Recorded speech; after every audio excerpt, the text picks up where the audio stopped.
তো তারা কমিটমেন্ট করুক জাতির সামনে সামনে এসে ক্যাম্পাসগুলোতে সাধারণ শিক্ষার্থীর সামনে কমিটমেন্ট করুক তারা গুপ্ত রাজনীতি করবে না এবং তারা গুপ্ত রাজনীতির মাধ্যমে সকল বিশ্ববিদ্যালয়ে হল দখল করবে না, গুপ্ত রাজনীতির মাধ্যমে ক্যাম্পাস দখল যেটা করে রেখেছে করবে না, গুপ্ত রাজনীতির মাধ্যমে সকল শিক্ষা প্রতিষ্ঠানে সোশ্যাল মিডিয়া প্ল্যাটফর্মগুলো দখল করবে না, গুপ্ত রাজনীতির মাধ্যমে তারা সকল অপকর্ম করবে সাধারণ শিক্ষার্থী বেশে এগুলো করবে না। তারা কমিটমেন্ট করুক, অবশ্যই সব ধরনের পরিস্থিতি নিয়ন্ত্রণে আসবে এবং অত্যন্ত সৌহার্দ্যপূর্ণ পরিবেশে আমরা ক্যাম্পাসগুলোতে পাশাপাশি অবস্থান থেকে শুধুমাত্র ওয়েলফেয়ার পলিটিক্স এবং যে ধরনের সাধারণ শিক্ষার্থীদের কল্যাণে যা করা প্রয়োজন আমরা কাঁধে কাঁধ মিলিয়ে করব।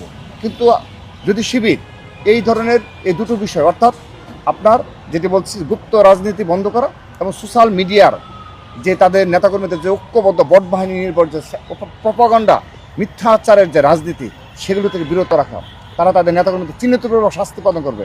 আজকের দিন পর্যন্ত একজন শিবিরের কর্মীকেও তারা সোশ্যাল মিডিয়া অ্যাক্টিভিটিসের কারণে শাস্তির আওতায় নিয়ে আসেনি। আপনি আমার কাছে দেখতে চান আমার দপ্তরে যোগাযোগ করুন, ছাত্রদল অনেককে আমরা সোশ্যাল মিডিয়া অ্যাক্টিভিটিসের কারণেও তাদেরকে বহিষ্কার করেছি, তাদের বিরুদ্ধে সাংগঠনিক ব্যবস্থা নিয়েছি। শিবির তো স্বীকারই করে না। আপনারা আপনাদের সোশ্যাল মিডিয়া এই ধরনের বট বাহিনী নির্ভর আপনাদের যারা অ্যাক্টিভিস্ট রয়েছে নিয়ন্ত্রণ করুন।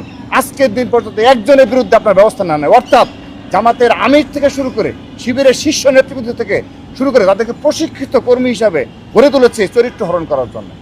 আপনি দেখেন বুয়েটের একটি সোশ্যাল মিডিয়া প্ল্যাটফর্ম রয়েছে, আপনি সেগুলো এই 2 বছরে সবগুলো তথ্য যাচাই বাছাই করবেন। তাদের চোখে বাংলাদেশে ভালো কেউ নেই, তাদের দৃষ্টিতে শিবির ব্যতীত তাদের দৃষ্টিতে একটি ভালো কাজ এই 2 বছরে কেউ করেন।